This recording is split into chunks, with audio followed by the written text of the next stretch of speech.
यह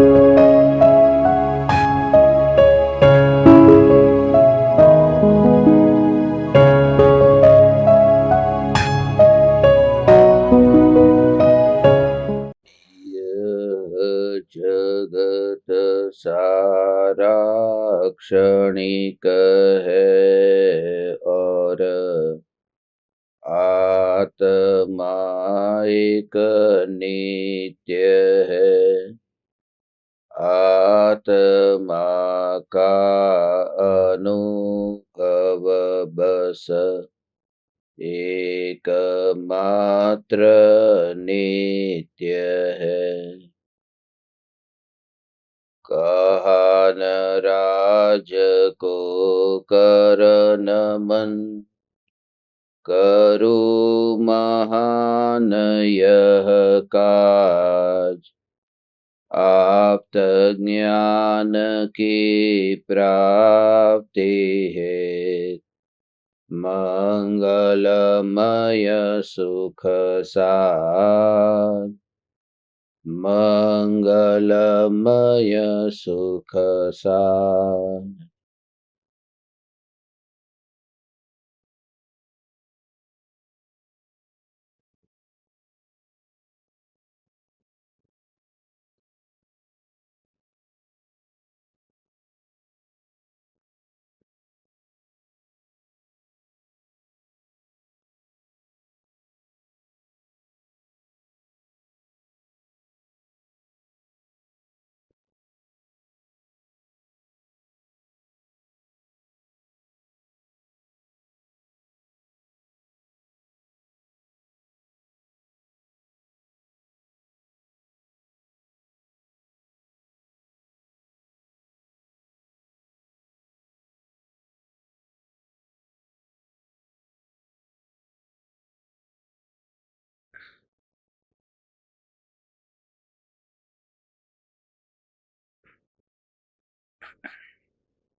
चैतन्य स्वभावी भगवान आत्मा स्वयं ही चैतन्य समयसार है।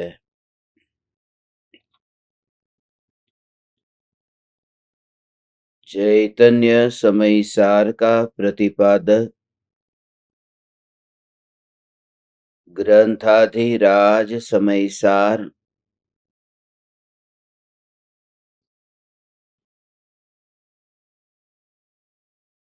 भगवान आत्मा को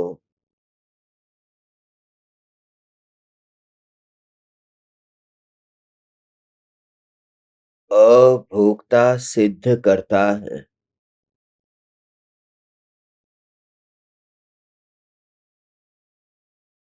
द्रव्य स्वभाव से देखने पर प्रत्येक आत्मा पर द्रव्य का अकर्ता है और अभोक्ता है।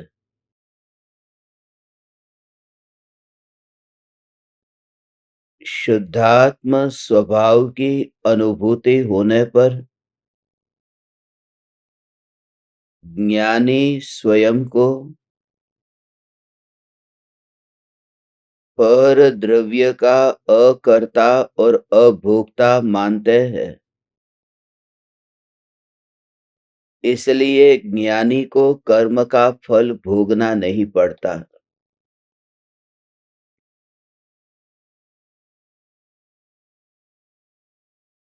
लोक में जो ये मान्यता प्रचलित है, जो कर्म करता है उसे कर्म के फल को भोगना ही पड़ता है। इस भव में नहीं तो अगले भव में भोगना पड़ता है, मगर भोगना जरूर पड़ेगा। यहाँ लोक में जो व्यक्ति एक बार अपराध करता है, एक हत्या करता है, तो उसे एक हत्या के फल में मानो एक बार फांसी की सजा मिलती है। मगर यदि कोई 100 हत्या करता है तो उसे 100 बार फांसी पर नहीं लटकाया जा सकता। और ऐसे लोगों के लिए प्रकृति ने व्यवस्था की है। प्रकृति की यह व्यवस्था है, उसके लिए नरक है, 7 नरक है, और अपने अपने कर्म के फल अनुसार वह नरक में जाता है, उसका फल भोगता।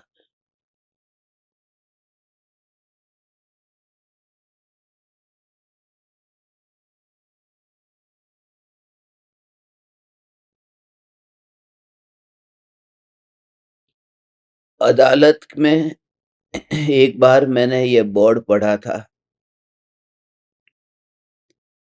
न्यायाधीश का अधूरा इंसाफ ईश्वर जरूर पूरा करता है। मनुष्य से भूल हो सकती है, मगर परमात्मा से भूल नहीं हो सकती। परमात्मा माफ नहीं करता। इसलिए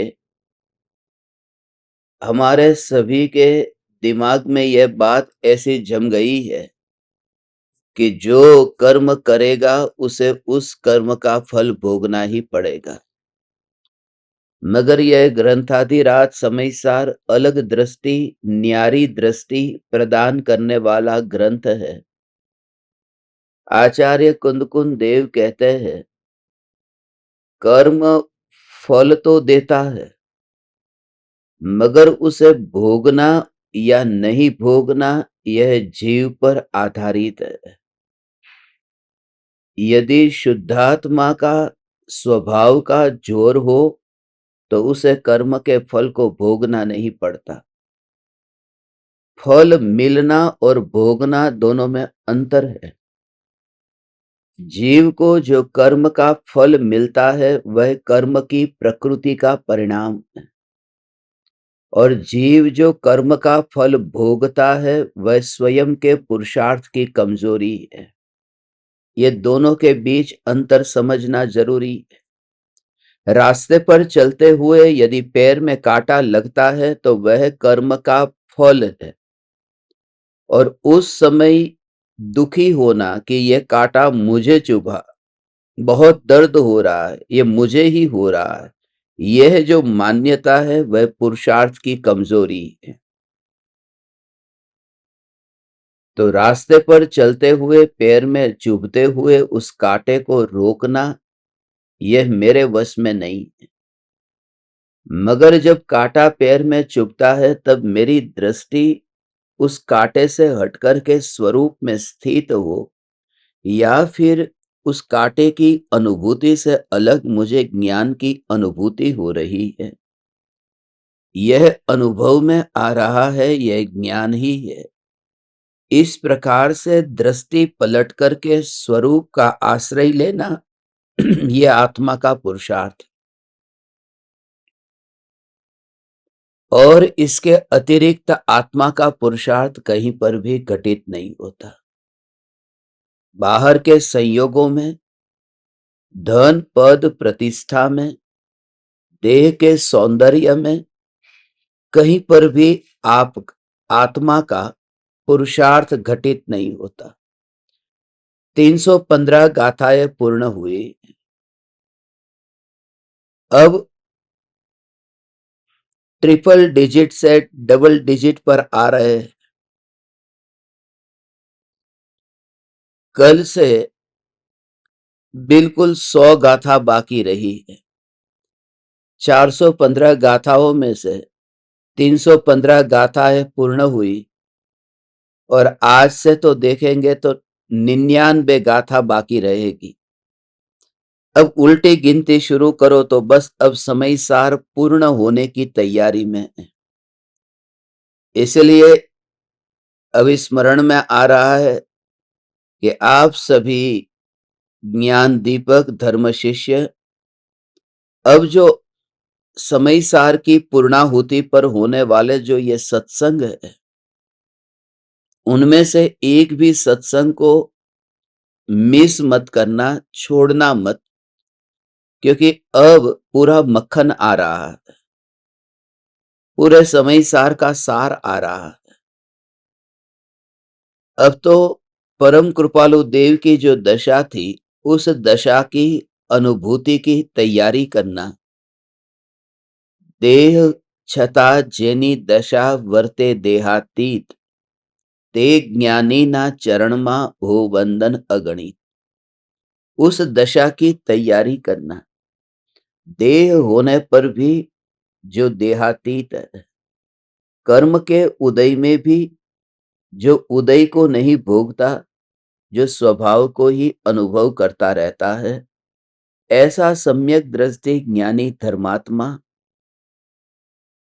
मध्य लोक में रहता हुआ वह चैतन्य लोक में रहता है।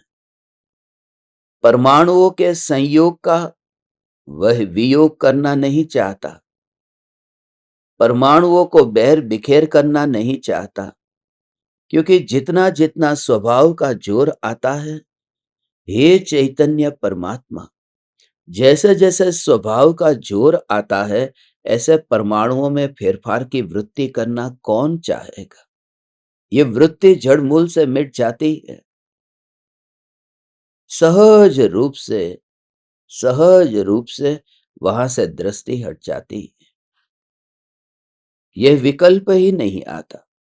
जब आपको यह कहा गया है कि जाओ कमरे में, और कमरे में जाकर के जो जलता हुआ दिया है, उसमें ज्योति से ज्योति को देख करके आओ, और आप कमरे में गए और आपने ज्योति से ज्योति को देख लिया।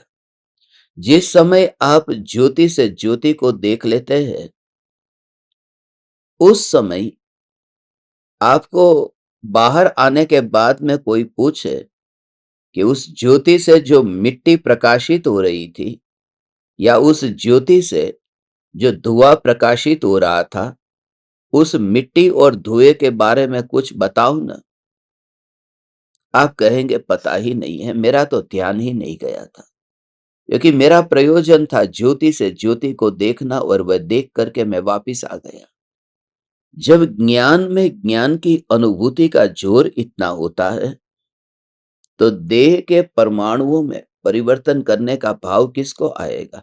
कौन चाहता है। जब तुमसे कहा गया है कि ज्योति से ज्योति को देख करके आओ, तब तुम हथौड़ी लेकर के क्या तुम उस मिट्टी के दिए को बैर बिखेर करने जाओगे। क्योंकि वह काम तुम्हारा नहीं है, तुम्हारा काम था मात्र देखना और वापिस लौट आना। जब ज्ञानी स्वरूप में स्थित होता है, तो न तो सांसों को रोकता है, न तो हृदय की धड़कनों को, न तो देह के स्पंदनों को, योग के स्पंदनों को, योग के कंपन को, कुछ भी नहीं रोकता। वह स्वयं स्वभाव मात्र के अनुभव से, कर्म के फल से मुक्त हो जाता है। वो कर्म का फल भोगना ही नहीं पड़ता। हमारे दिमाग में यह बात ऐसी फिट हो गई है, कर्म के फल को भोगना अर्थात माने बुरे बुरे कर्म के फल को भोगना। क्या आपको कभी यह लगता है कि बाहर में प्राप्त ये धन, इतना वैभव, ये भी एक भोगने जैसा है। भोगने माने वह भी कर्म के उदय से मिले हुए, वह जैसे पाप को भोगना होता है, ऐसे ही ये पुण्य भी पाप की तरह है। इसे मैं पुण्य का उदय कैसे कहूं। इसे मैं पुण्य का उदय कैसे कहूं। इसलिए पूज्य गुरुदेव श्री कांजी स्वामी ये कहते थे, पुण्य भी पाप है, इसलिए वह पुण्य पाप है, क्योंकि जो संसार में भटका है उसे मैं शुभ कैसे कहूं। तो जिस पुण्य के उदय में ये धन वैभव के बीच में रह करके सबसे बड़ा एक तो नुकसान ये हो रहा है कि अभी मुनि धर्म का पालन नहीं हो रहा। तो जो संयोग में रह करके, जिस पुण्य के उदय में रह करके हमें स्वयं के उस मुनि धर्म की यात्रा तक न पहुंच सके तो वह पुण्य भी किस काम का? वह पुण्य पुण्य नहीं है, वह पुण्य भी पाप है। ये पाप के उदय का परिणाम है और यह सदा काल यह जागृति यदि रहे, क्योंकि जब तक उसे तुम पाप के उदय का परिणाम नहीं देखोगे, अर्थात पुण्य और पाप को जब तुम एक समान नहीं देखोगे, तब तक तुम धर्म की यात्रा भी कैसे करोगे? आचार्य कुंकुन देव ये सहज ही ये देखो योग आया है, कर्म के फल की गाथा आई है कि जो भी जीव कर्म के फल को भोगता है, उस कर्म के फल को भोगने में अपना कहीं ना कहीं मोह का भाव छुपा हुआ है। मोह के कारण कर्म के फल को भोगता है। उसमें इसलिए कृपालु देव को जब कोई पूछते कि ये शरीर किसका है, कृपालु देव ये नहीं कहते थे कि मेरा है, मानो व्यवहार में कभी बोले हो, मगर कृपालु देव जब अंतर के भाव से कहते थे, तब वे कहते थे कि ये शरीर किसका है, तो कहते मोह का है। देखिए मोह के कारण इसमें नाता जुड़ा है। वो रजकण किसके कारण है? कि तेल के कारण, शरीर के कारण नहीं। तो ये देह जो है वह मोह के कारण है। तो क्या आपको ये एहसास हो रहा है? कल रात को भी इतनी गहरी जो चैतन्य तत्व की अनुभूति की गहराई को हमने छुआ कि मैं भगवान आत्मा कुछ अलग ही है, अलग है। समूह शरण की वह नाटक की मंडली को छोड़ करके जो आगे जाता है, वही तीर्थंकर परमात्मा के ज्ञान को पा सकता है, वही दिव्य ध्वनि का श्रवण करने का उत्तम अधिकारी है। नाटक आदि चल रहे थे, मगर उसको छोड़ करके जो मदारी के खेल को न देखे, वही राजमहल तक पहुंच सकता है। बीच बाजार में अटक जाए, वह राजमहल तक पहुंचेगा कैसे? इसलिए परम कृपालु देव की लब्धि वो मदारी के खेल जैसी है। शतावधान के प्रयोग कहो, जाति स्मरण ज्ञान कहो, ये सब मदारी के खेल जैसा। आप सब ज्ञान दीपक उससे वंचित रहे, मगर सहज ही कल ये भाव आ गया था। और कल हमने ऐसी 7 जगह है जहां परम कृपालु देव को जो जो लब्धि प्रकट हुई है, वो 7 जगह के नाम लेकर कल हमारा यहां पर दुबई में समस्त जैन समाज पूरा उनके लिए एक विशिष्ट सत्संग का आयोजन हुआ था। उसमें जो 7 क्षेत्र है, उसमें मुंबई है, अगास है, हड़मतिया है, आनंद है, ववाणिया, ईडर और राजकोट। ये 7 क्षेत्र पर कृपालु देव की लब्धि कृपालु देव को किस प्रकार से प्रकट हुई थी, और उस लब्धि से भी पार होकर कृपालु देव उपलब्धि में थे। ये मुझे बताने का भाव इसलिए आया क्योंकि हमने इसके लिए एक शॉर्टकट निकाला था कि ये जो 7 अक्षर है, ये 7 अक्षर उनका शहर का, गांव का पहला पहला अक्षर ले लो। तो मुंबई का एम, अगास का ए, हड़मतिया का एच, आनंद का ए, ववाणिया का वी, ईडर का आई और राजकोट का आर। इस प्रकार से महावीर शब्द बनता है, MAHAVIR, महावीर। मैं दूसरा महावीर हूं, महावीर, MAHAVIR। मुंबई, अगास, हड़मतिया, आनंद, ववाणिया, ईडर और राजकोट।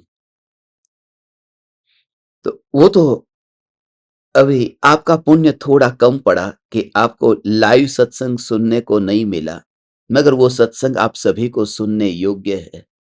और मैं भावना भाता हूं जल्दी से जल्दी वो सत्संग आज आपको भेजा जा सके। यदि हुआ तो आज या कल में आपको वो सत्संग भेजना है। उस सत्संग को आप सुनना, परम कृपालु देव की लब्धि और उपलब्धि।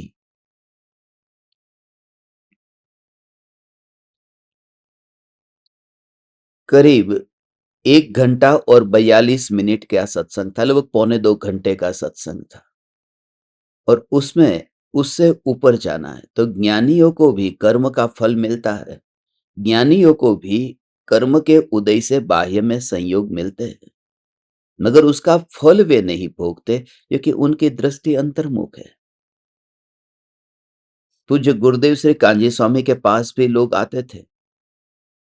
उनके पास एक लकड़ी थी, उस लकड़ी का नाम पड़ गया था जादुई लकड़ी। अब वो प्रवचन दे रहे थे, मैंने ये सुना है, प्रवचन दे रहे थे। प्रवचन देते समय एक आदमी आगे की पहली लाइन में ही बैठा है। ये पहली लाइन में बैठने वाले लोग ये मत समझना कि धार्मिक होते हैं। तो वो पहली लाइन में बैठा था, तो वो लकड़ी ऐसे ही गिर गई, तो उसके पास में ही गिरी। कितने बरसों का जो कर्ज था उसका, किसी के पैसे दिए हुए थे, उसी दिन सामने वाले ने फोन करके कहा कि पैसे देने कब आऊं। तो उनके दिमाग में ये बात जम गई कि इस लकड़ी में कुछ न कुछ है। लकड़ी मेरे पर गिरी, ये जादुई लकड़ी। और आपको क्या बताऊं, अगले दिन से गुरुदेव के प्रवचन में पहली लाइन में बैठने के लोग दीवाने हो गए। ये सब लोग धार्मिक नहीं थे जो आगे की कतार में बैठना चाहते थे। मगर जब गुरुदेव को ये बात पूछी गई, हमारे गुरुजी ने ही प्रश्न पूछा था कि हमने सुना है कि आपके पास जादुई लकड़ी है। गुरुदेव कहते उसका कोई चमत्कार है जादुई लकड़ी का। गुरुदेव कहते हमारे पास तो एक ही चमत्कार है, चैतन्य का चमत्कार है। और वो स्पष्ट करते कि ये कोई जादुई लकड़ी नहीं है। कितनी बार वो लकड़ी चोरी भी हो गई थी, लोग लेकर चले जाते। ये गिरने का इंतजार कब करना, कब तक करें, इससे अच्छा लकड़ी को ही उठाकर लेके जाओ।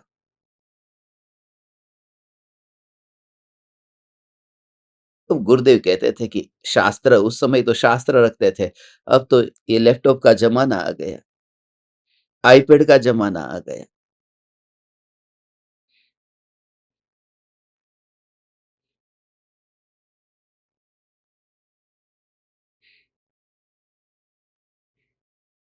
आएगा ही।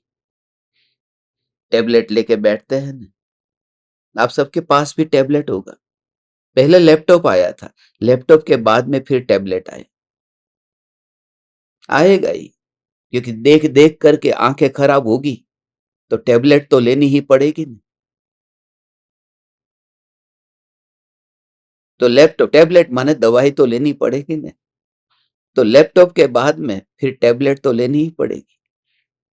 तो उस समय कागज था, कागज में गुरुदेव कहते पसीना वाला हाथ होता है, तो बार बार हाथ लगाने से पेज गंदे होते हैं, इसलिए लकड़ी उसके ऊपर रख लेते हैं, जिस पेज को पढ़ना है तो बार बार हाथ न लगाना पड़े। बस इतना सा प्रयोजन था। मगर ज्ञानी को समझना माने ज्ञानी के हृदय तक, अंतर तक जाना, उनके पास बैठना, उनके अंतर की परिणति को समझना। मगर वह तभी हो सकता है जीव स्वयं को इतना चैतन्य का दीवाना होकर के गुरु के योग में बैठे, सब कुछ भूल जाए। इसलिए कुछ साधक आते हैं जिनका नाम मुझे पता होता है, तो भी मैं उनको पूछता हूं कि आपका नाम क्या, और वो कहते हैं डॉक्टर रमेश जैन, डॉक्टर सुरेश जैन। थोड़े दिन पहले ही किसी ने वो भाई बोला था, मैंने नहीं कहा ये भाई कहाँ से आ गया भाई, रायचंद के यथा योग्य। जब कृपालु देव सौभाग्य भाई को भी खत लिखते हैं तो रायचंद माने तुम गुरु के पास में जाकर के भी अपने उस पद को नहीं भूलते हो। ये पद वाला मैं डॉक्टर हूं, DR, ER, BR, doctor, engineer, ब्रह्मचारी।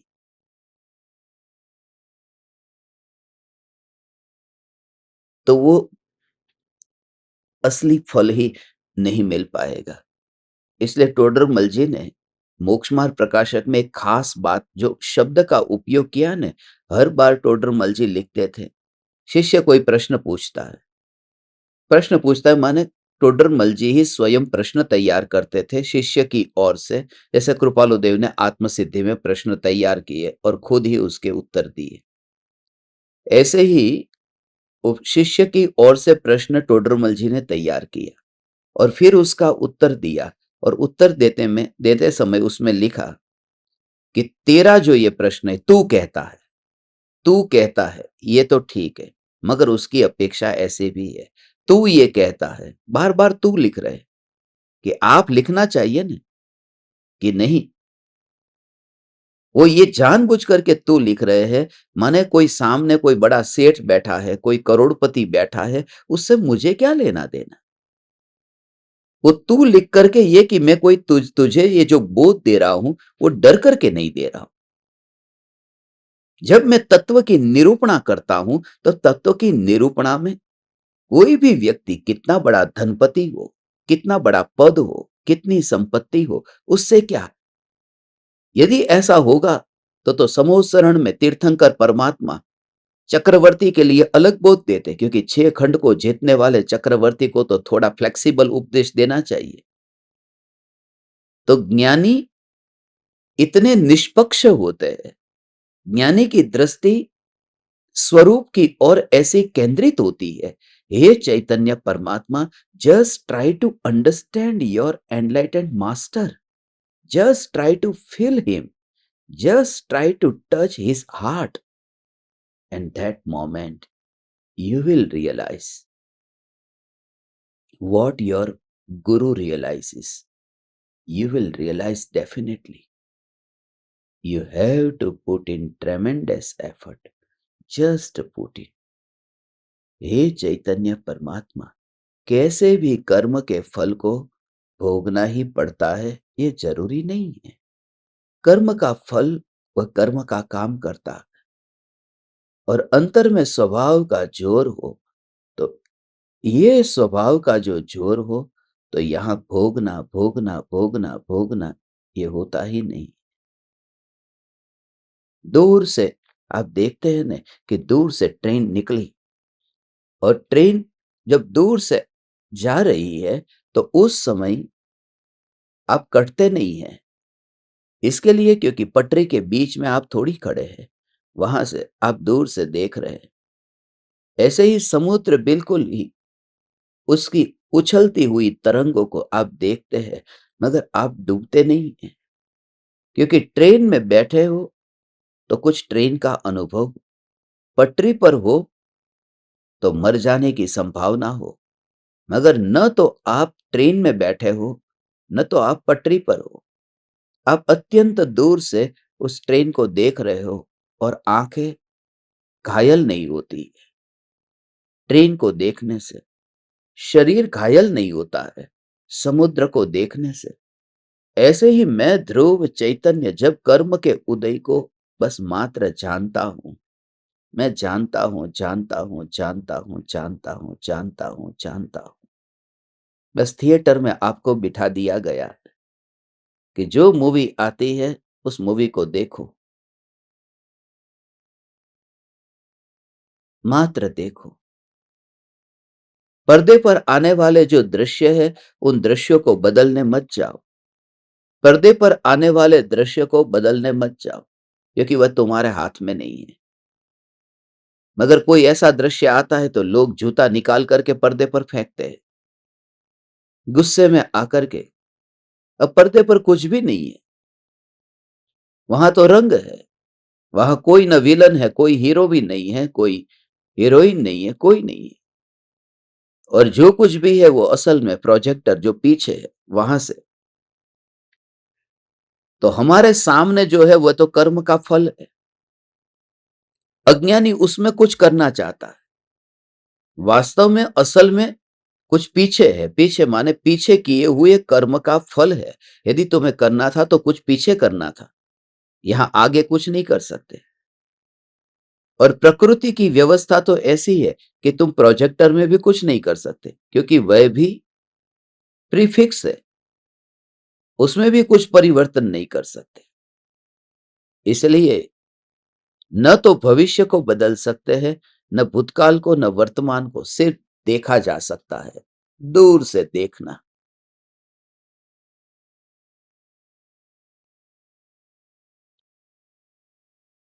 और उसका भाव ग्रहण करना। समझ रहे हो? दूर से देखना माने बस ज्ञान की अनुभूति के बल पर उन ज्ञेयों की स्पर्शना ही नहीं होती। नहीं, नहीं, नहीं, नहीं, नहीं, नहीं, श्रद्धा स्वीकार ही नहीं करती। नहीं, नहीं, बुखार आया है? नहीं, क्योंकि मैं ज्ञान स्वरूप हूं, जहां पर गर्म और ठंडा ऐसा स्पर्श ही नहीं होता। जहां ज्ञान ज्ञान ज्ञान ज्ञान ज्ञान ज्ञान ज्ञान ज्ञान, तो बीमारी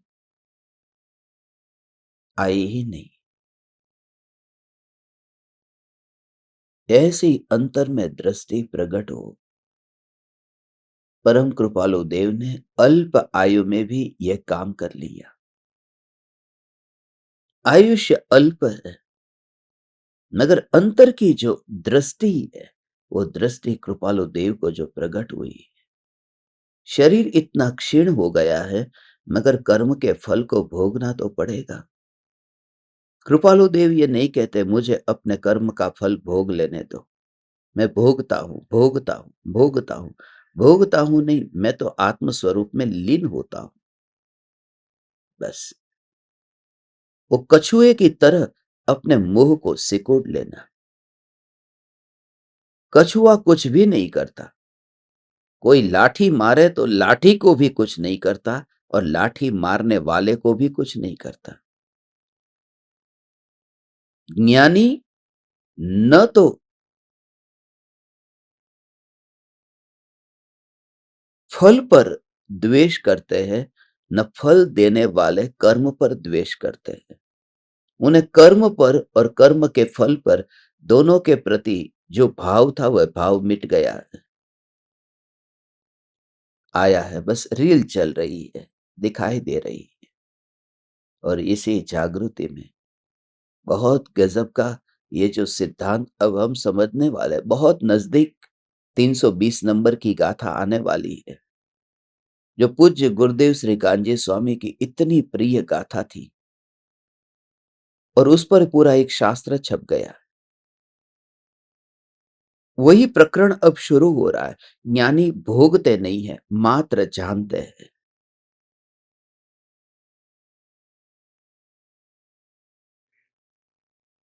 और अज्ञानी भोगता है। वह कैसे भोगता है? देखो, 316 नंबर की गाथा।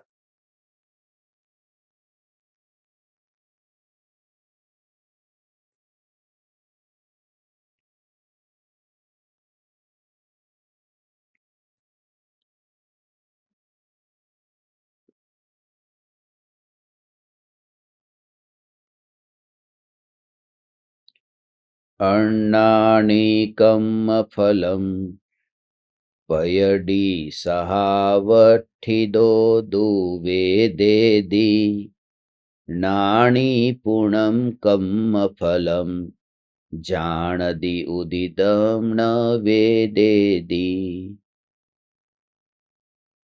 अज्ञानी प्रकृति के स्वभाव में स्थित रहता हुआ कर्म फल को वेदता है, भोगता है। और ज्ञानी तो उदय में आए हुए कर्म फल को मात्र जानता है, भोगता नहीं है।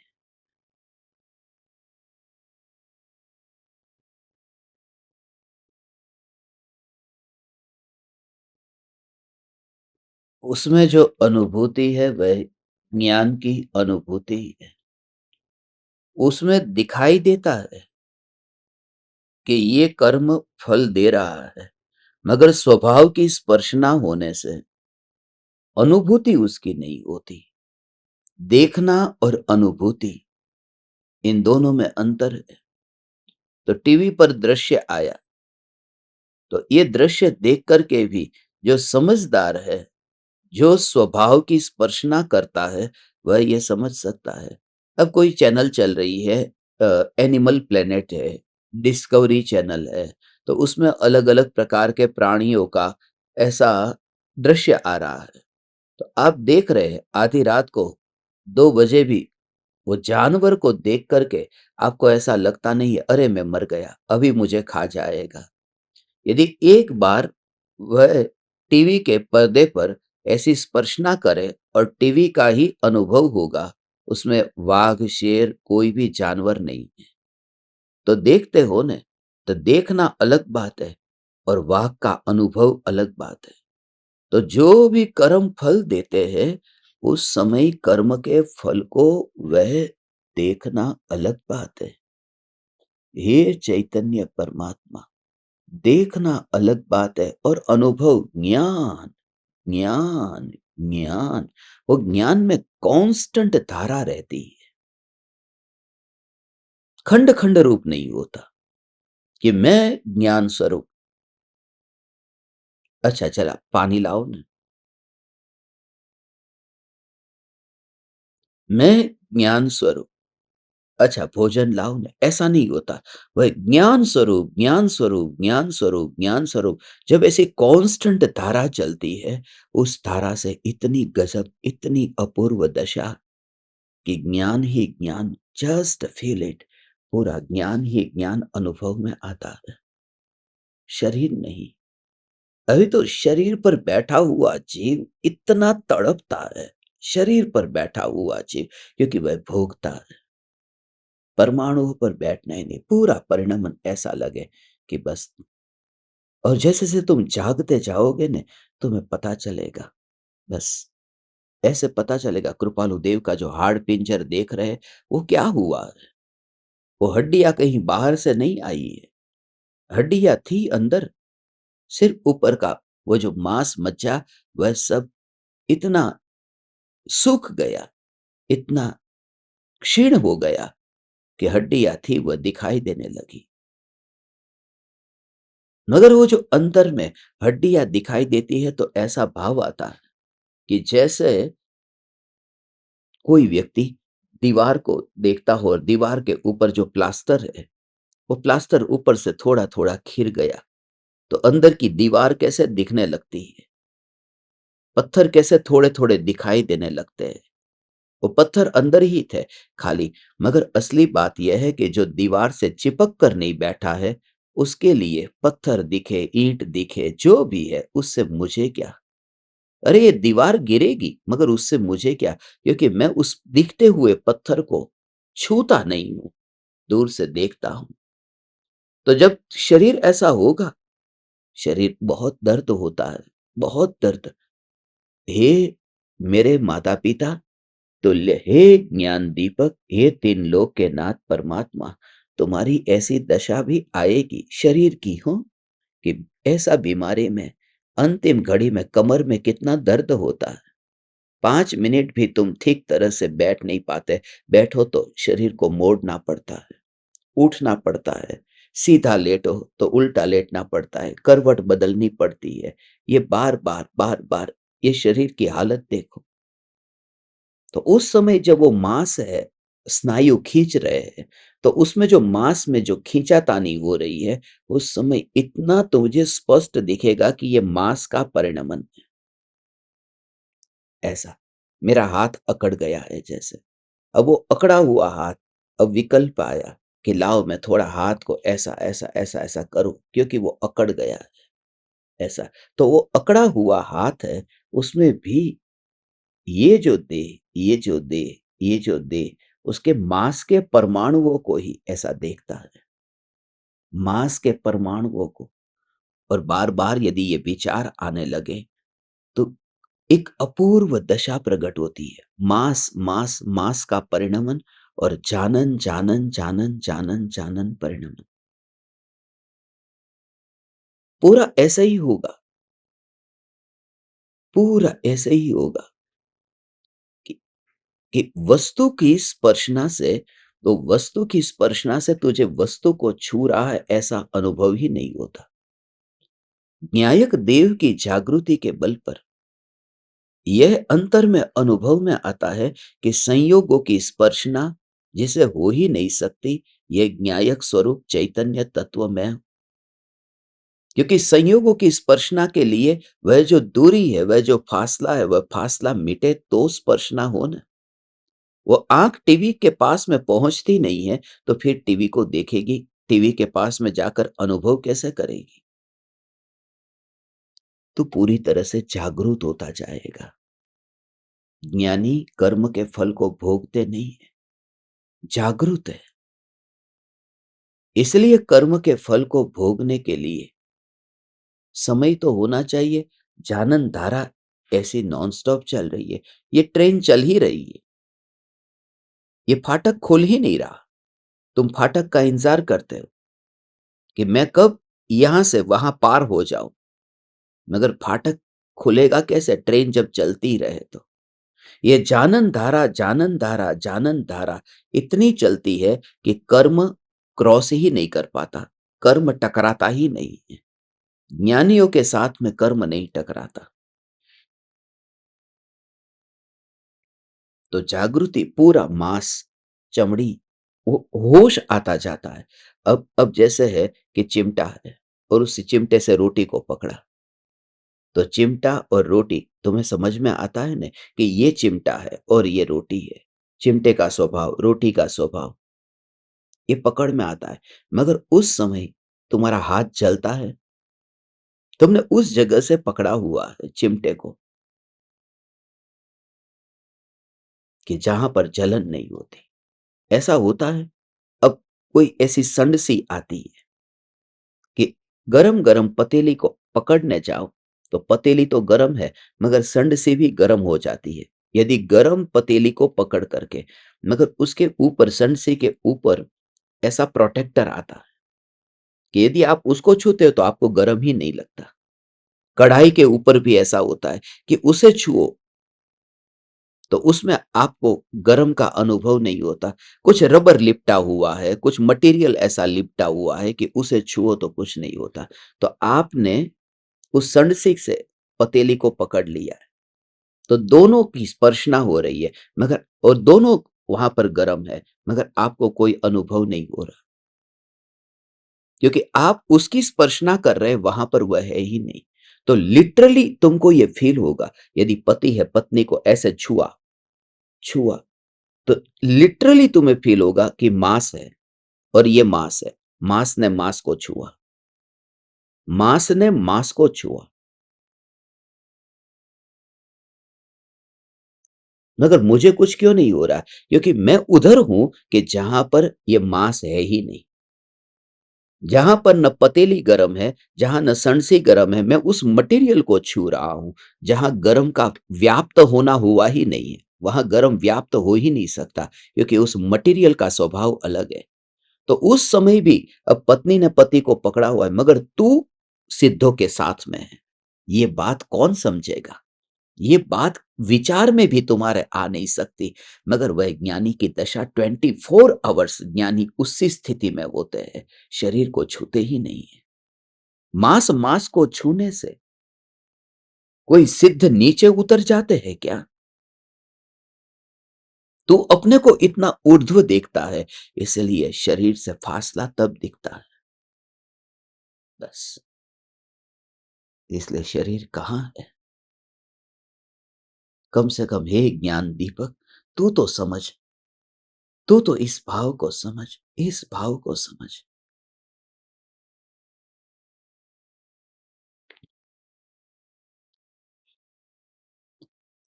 उदयगत जो परिणाम है, उसको भोगने के लिए ज्ञानी के पास में अवकाश नहीं है। ज्ञान धारा जानन जानन जानन जानन जानन जानन जानन जानन जानन। शुरुआत में पता चलेगा, ये पत्नी है, मैं पति हूं, ये स्त्री का शरीर, ये पुरुष का शरीर, ये विकल्प, ये विकार, ये भोग। मगर तेरे भीतर में जो चैतन्य के संस्कार है, उस संस्कार के कारण दुनिया की कोई ताकत ऐसी नहीं है जो उस समय तुझे भेद ज्ञान करने के विचार से रोक सके। उत्पन्न होगा वह भाव, भेद ज्ञान का, चिंतन का, और वो सहज ऐसी दशा है। और सिर्फ वहां पुरुष को स्त्री में नहीं, फिर अब तूने रोटी को तोड़ा और जीभ पर आया, तूने बोला भी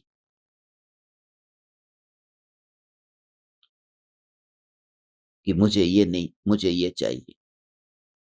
कल पानी पूरी बनाई थी, तो मैंने कहा कि मैं मीठी चटनी नहीं खाता हूं।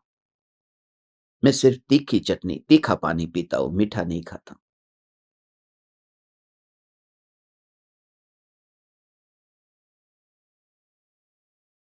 तो मुझे इन्होंने पूछा कि क्या मीठे की बात है? मीठे में क्या कोई पाप लगता है? मीठी चटनी में कोई उसका पचकांड लिया है? अब ये भी आपको कह सकता था ना कि हाँ, मीठी का पचकाण है, मीठी में बहुत पाप लगता है। क्योंकि मीठी में चींटी, कीड़े-मकोड़े ज़्यादा हो जाते हैं ना, तीखे के पास में चींटियाँ नहीं आती, मीठे के पास ज़्यादा जाती है। तो जीव-जंतु मीठे के पास होते हैं, इसलिए मीठे का पचकाण ले ली। नहीं, ये झूठ क्यों? मुझे तीखा अच्छा लगता है, मुझे मीठा अच्छा नहीं लगता। ये मेरी लाइक और डिसलाइक है, मगर वो तुम्हारी भी हो सकती है। मगर जब तुझे ये भाव होगा, होगा ये, क्योंकि इस भूमिका में तू मुनि नहीं है, इसलिए नियम से होगा। मगर इस भूमिका में वो भाव जब तुझे होगा, उस समय तुझे जागृति ये आए बिना नहीं रहेगी कि मैंने गुरुदेव से ये सुना था, कृपालु देव से ये सुना था कि ये जो राग है, ये राग ज्ञान के स्वभाव से अलग ही है, ये मैं नहीं। और शुरुआत में एक आध बार कभी कभी याद आ गया, तो 10 मिनट तक पानी पूरी खाता रहा, तो एक आध बार याद आया। अब 100 पानी पूरी में एक बार याद आया। 100 तो एग्जाम्पल है, 100 खाई नहीं। अब एक आध बार याद आया।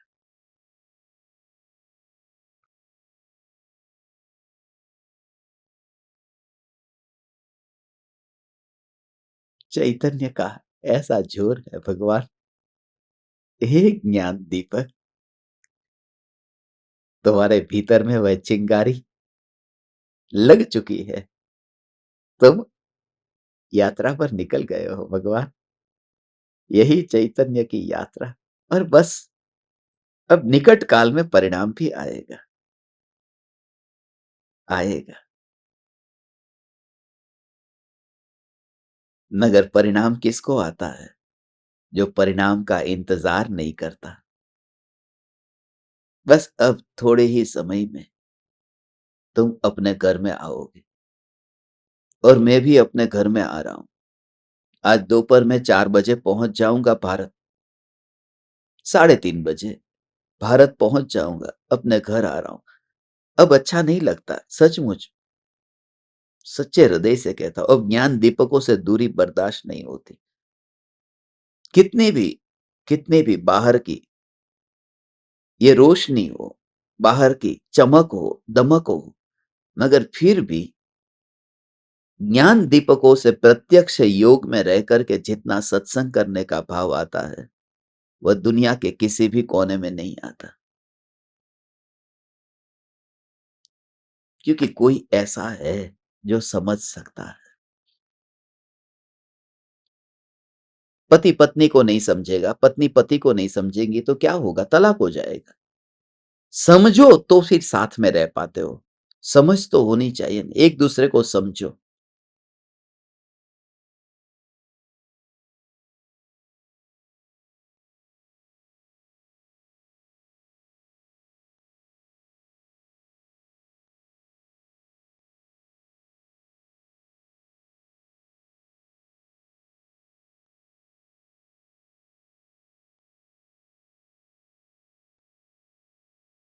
हाथ जोड़ने वाले, नीचे झुकने वाले बहुत है, बहुत है।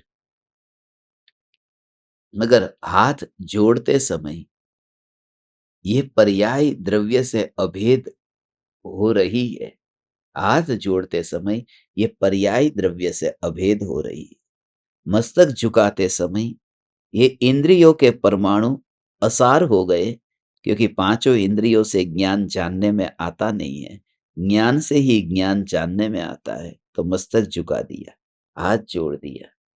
चरणों में झुकने से ये झुकने वाला राग है, जानने वाला ज्ञान है, ये भेद ज्ञान हुआ। इस तरह से यदि तुम्हें शुरू हो,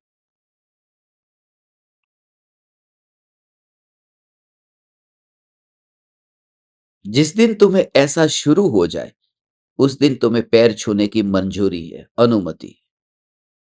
जिस दिन तुम्हें ये होने लगे, उससे पहले खबरदार कोई पास में आए, क्योंकि उस समय तू झुकने वाला ही नहीं है। उस समय तू जानने वाला है, झुकने वाला कहाँ रहता है? क्योंकि झुकता तो वह है जो देह में है। तू तो त्रिकाली, त्रिकाली, त्रिकाली, त्रिकाली, उस त्रिकाल में इतना व्याप्त, इतना व्याप्त, इतना व्याप्त, इतना व्याप्त, इतना व्याप्त अनुभव करता है। हे चैतन्य परमात्मा, त्रिकाली, त्रिकाली, त्रिकाली में व्याप्त ऐसा अनुभव करता है।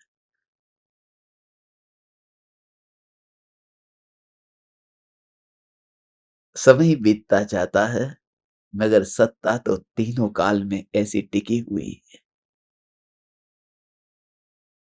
स्वभाव को पहचान लेने से अज्ञानी को कर्म का फल भोगना नहीं पड़ता। अज्ञानी को और ज्ञानी को भोगना ही नहीं पड़ता। भोगता है ये पुरुषार्थ की कमजोरी, क्योंकि पर द्रव्य को भोगना क्या,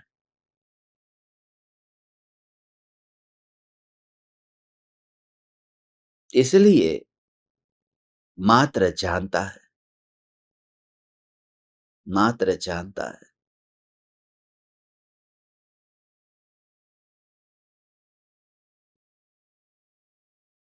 दूर से देखता है। कभी कभी लगता है ये जो दूरदर्शन चैनल है ना, कहीं इस वजह से तो नहीं चालू हुई होगी ना, भारत में दूरदर्शन आता है। दूर से दर्शन करना, नजदीक नहीं, दूरदर्शन। तो जिस समय तुम्हें वो राग आए ना कि लाओ मुझे पानी पूरी खानी है, तो उस समय ये राग का भाव उसको दूर से देखा, कितना कैसा कैसा अनुभव होता है। खा ही नहीं रहा है वो खाता ही नहीं है। खाता नहीं है माने खाने के भाव वाला भी नहीं।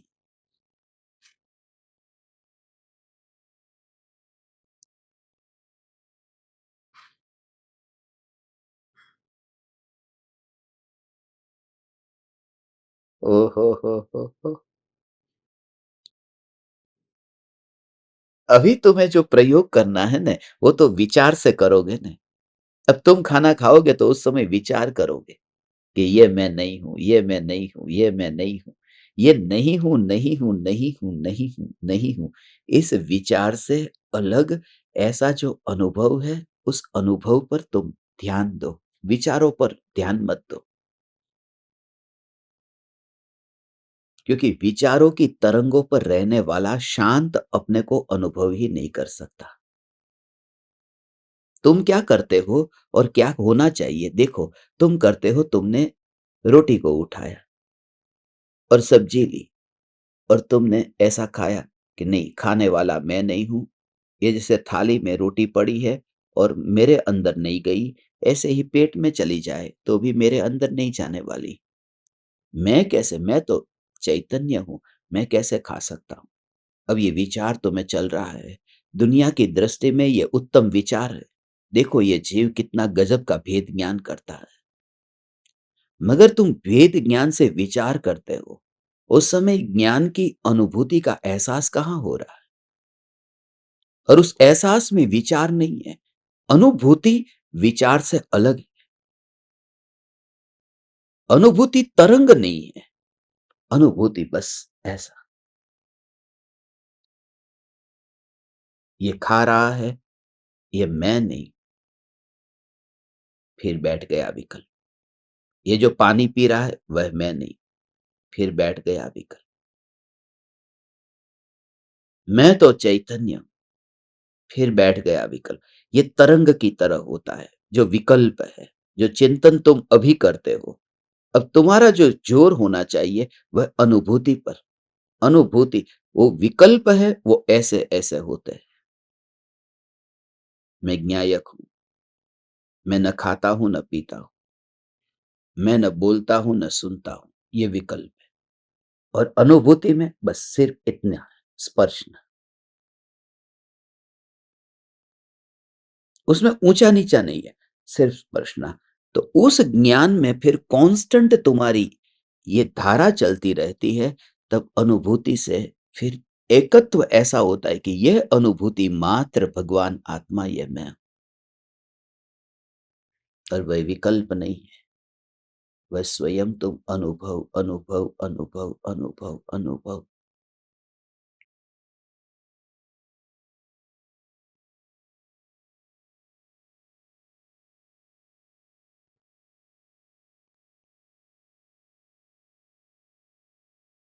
और उस अनुभव में आकर के थोड़ी गहरी बात आपको बताऊं। हे चैतन्य परमात्मा, जाते जाते ये जो सीक्रेट है, ये सीक्रेट आपको बताऊं। जब आपके भीतर में अनुभूति पर जैसे जोर आएगा, अनुभूति अनुभूति अनुभूति अनुभूति, तो अनुभूति में तरंग नहीं होने से अनुभूति में छूटने का भय नहीं रहता। फिर तारतम्यता नहीं रहती। विकल्प में तारतम्यता है।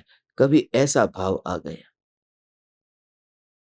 कि करोड़ों की संपत्ति मेरी कहाँ है? और कभी भाव आ गया, अरे मेरी वो 5 रुपए की पेन किधर गई, जल्दी लाओ, कौन ले गया, ऐसा। तो कभी कभी ऐसे भाव आ गए, फिर कभी दूसरे प्रकार के भाव आए। उसमें ठिकाना नहीं रहेगा। देखना ऐसा होता है। कभी कभी आप मंदिर में लाखों का दान देते हो, करोड़ों का दान दे देते हो। और कभी कभी वो 10 रुपए की नोट भी यहां रखी थी, वो कहाँ चली गई, तो उसके लिए विचार चलता है, कहाँ चली गई, कहाँ चली गई। विकल्प आते रहते हैं। तो विकल्प से हुआ जो भेद ज्ञान और चिंतन है, उसमें ऐसा होगा। अनुभूति में सहजता रहेगी। और उससे सबसे बड़ा लाभ ये होगा कि आपका जो जोर परद्रव्य पर था, वो परद्रव्य का जोर हटे और आप अपने साथ में रहना शुरू हो गए। अब आप दुबई में नहीं रहते हो और ना ही आप भारत में रहते हो, क्योंकि दो की बात हो तो मैं बात करूं, मैं और कहीं रहने वाला, तो दो बात आई। साड़ी, अलमारी,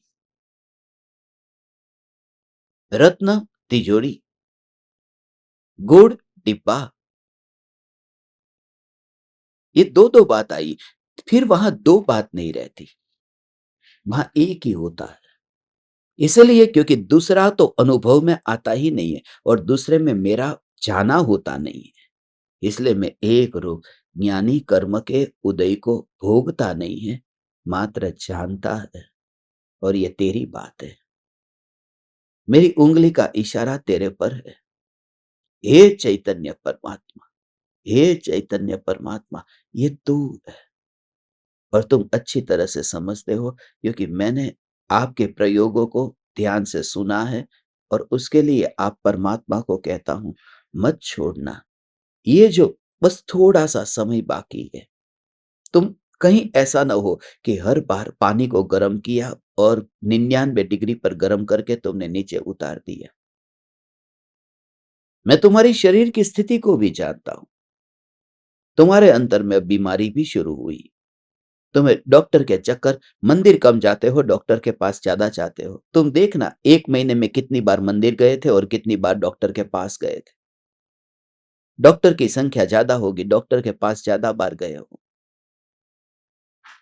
पूरे दिन भर में गुरु कितनी बार याद आए थे और स्वरूप कितनी बार, और ये उदय कितनी बार। तो अज्ञानी उदय के बीच में ही जब वो जीता रहता है, तो उसमें ही वह जन्म मरण करता है।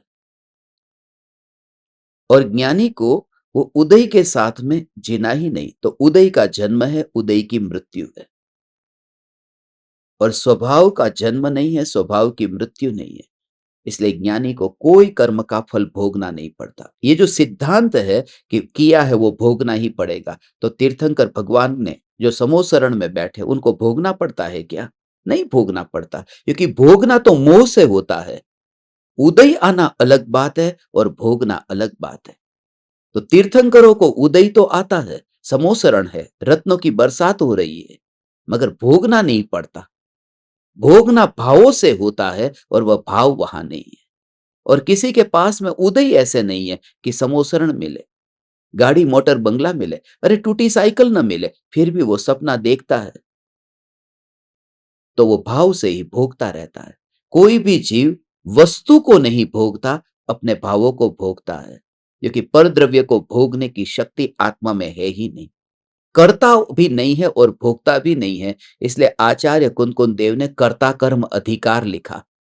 सबसे ज्यादा 76 गाथा उस पर लिखी, क्योंकि जीव सबसे ज्यादा भूल करता है वो कर्ता कर्म और भोक्ता भोग्य के संबंध में। वो तो नाम लंबा हो जाता था, इसलिए उसका पूरा अधिकार का नाम तो कर्ता कर्म भोक्ता भोग्य अधिकार है, मगर शॉर्ट में फिर कहा कर्ता कर्म अधिकार। बाकी उसमें बात तो कर्ता और भोक्ता दोनों की है।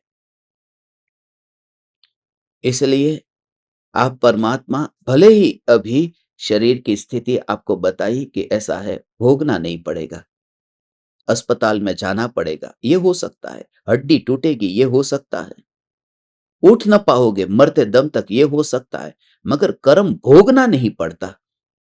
यदि भेद ज्ञान है तो भोगना नहीं पड़ता। मुनिराज के पैर में कांटा चुभता है, क्या उनको भोगना पड़ता है? नहीं भोगते, वो ज्ञान को भोगते हैं।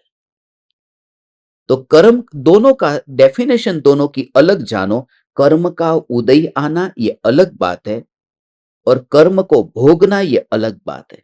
उदय तो तीर्थंकरों के भी आता है, उसे रोका नहीं जा सकता। जो निधत्ति और निकाचित कर्म लोग कहते हैं ना भोगना ही पड़ता है, बात झूठी है।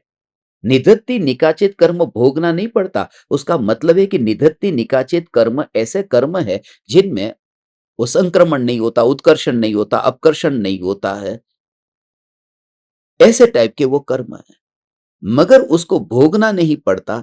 भोगे बस। यदि स्वभाव का जोर हो तो निकाचित कर्म आए तो भी उदय में तो आएंगे, वो पैर में कांटा तो चुभेगा, मगर उसे भोगना नहीं पड़ेगा, वो ज्ञान को ही भोगता है।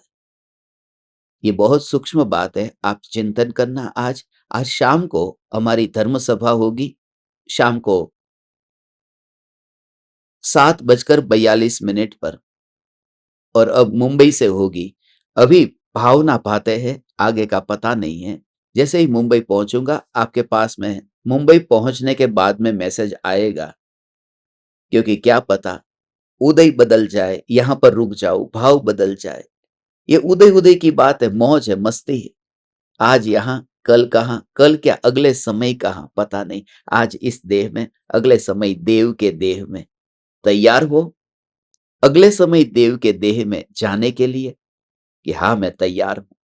देह के देव के देह में जाने को तैयार हूं, मैं तैयार हूं। नहीं, ये हो ही नहीं सकता कि मैं देव के देह में जाऊं, क्योंकि जब इस देह में नहीं गया तो उस देह में भी कहां जाऊंगा। शक्कर डिब्बे में होती ही नहीं है, मीठे स्वभाव में होती है। स्वभाव की अनुभूति हम सभी को निरंतर होती रहे, ऐसी मंगल भावना। प्रणाम। चैतन्य समयसार, चैतन्य समयसार, चैतन्य समयसार।